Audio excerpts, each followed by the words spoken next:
cooking apa?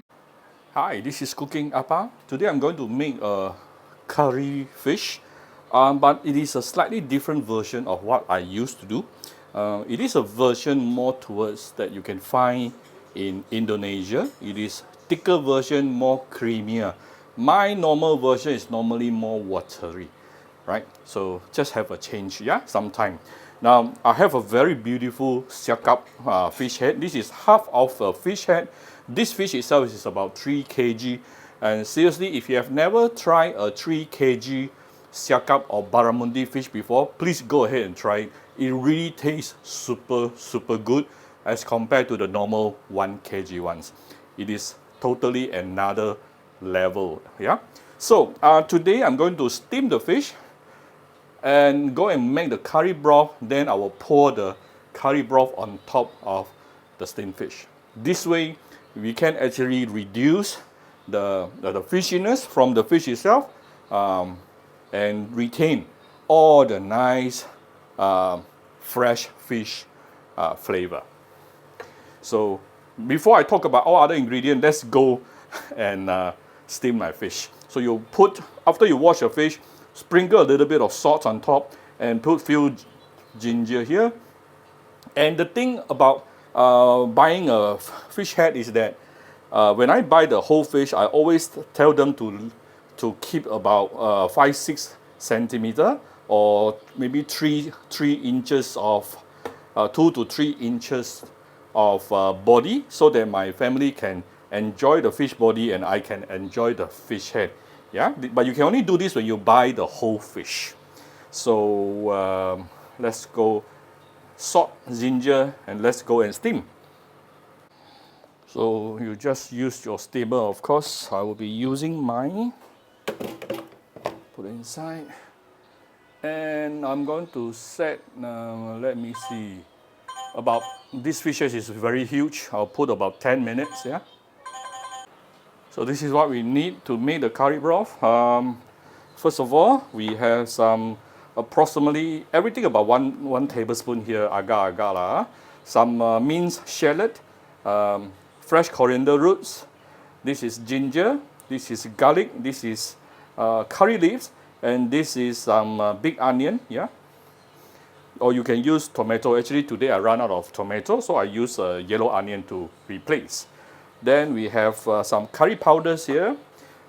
This is a combination between 4 powders. Most important one is approximately 2 teaspoons of red chili powder, 1 teaspoon of coriander powder, 1 teaspoon of this is turmeric powder, and 1 teaspoon of Baba's fish curry powder. And these 3 here is actually the foundation of the curry paste. The Baba's fish curry is add-on, yeah. And of course, we will need some coconut milk. Any brand will do. The fresh one is the best. And then I'll be using chicken stock. So how do I make my chicken stock? Very easy. I'll be using my Cooking Appa 100% natural premium chicken stock powder. This is 0 MSG, 0 preservative, great for your family. You can use, and it's available on both Shopee, Malaysia, and Singapore. Using this, you can create chicken stock within 2 seconds. First, prepare 1 bowl of hot water here.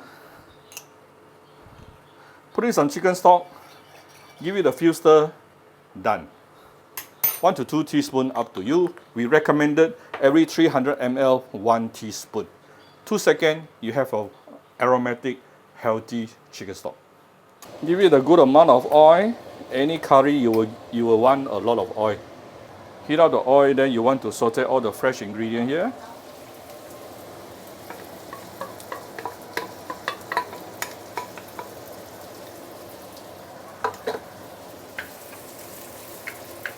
Saute this for a minute or 2. If you want your minced yellow onion to be, actually I did not really mince it lah. If you want your yellow onion to get softened faster, you can actually add in a little bit of salt. That's the trick, yeah. So this is after approximately 2 minutes sauteing the fresh herbs. Next thing I'm going to do is to reduce the heat to very low heat right now, because you probably have guessed I want to add in the curry powders. Curry powders can get burned extremely easy. So if before you add in your temperature is very high, it can get burned. But after you add it in, then you can slowly increase the heat to medium to around medium, should be alright. And you will notice after you add your curry powders, all the oil will be absorbed by the curry powders. So now you want to very patiently spend the next couple of minutes, I will say something between 3 to 5 minutes, to use medium heat to slowly and keep on stirring and sauteing your curry paste to really get the curry flavor out. So this is after approximately 3-4 minutes. We can now add in the chicken stock.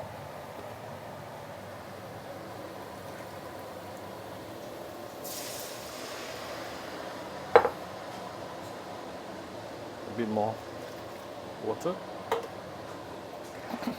Now you can raise the heat. I don't want to add on too much water or chicken stock here because this is supposed to be a slightly thicker version, yeah? Or you can make more broth and keep your broth for tomorrow, eat together with some bread roti. That will be also very nice. I'll see how later. Now we are going to season this. Oh, my fish is ready. Give it some salt, some sugar. This is curry fish. Put in some nice fish sauce.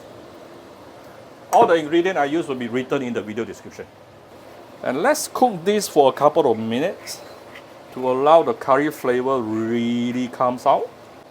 Why is it as if you can see a lot of leaves inside? These actually are not really the curry leaves, although there is some curry leaves inside. But to tell you the truth, I don't have fresh coriander roots today, so I use fresh coriander leaves. So this is after about 2-3 minutes. Look at this, it's already very thick. Now I'm going to off the fire, add in the coconut milk.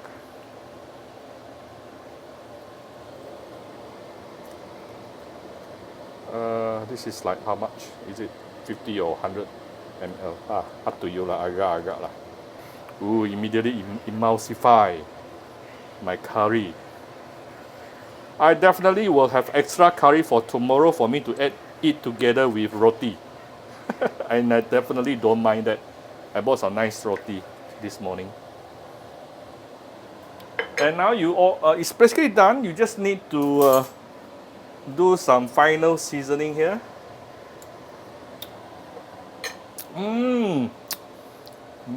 I will give it a little bit more sugar. And I don't mind add a little bit of light soy sauce. Done. So I have my serving plate, the curry broth, and the fish. Wow, the fish is definitely ready. So there's the fishy water. We don't want that. That is the source of fishiness. So I'm just going to take the fish and move it onto the serving plate without the steamed fish water. See this, all this steamed fish water, this is the source of fishiness. You don't want that. Throw it away. So here's the fish on the serving plate. Here's the curry broth. Oh, you want to banjir it thoroughly and leave some for my roti tomorrow. Ta-da! Done! So we can actually put some fresh curry leaves on top for garnishing. Done. Very simple, but I assure you this will really taste so good. I hope you like my very simple video today. If you like my video, do share my video on your Facebook to your friends. Come to Cooking Appa Facebook fan page to click like and follow button. Follow Appa on Instagram and subscribe to Cooking Appa YouTube channel. Thank you very much. Bye-bye.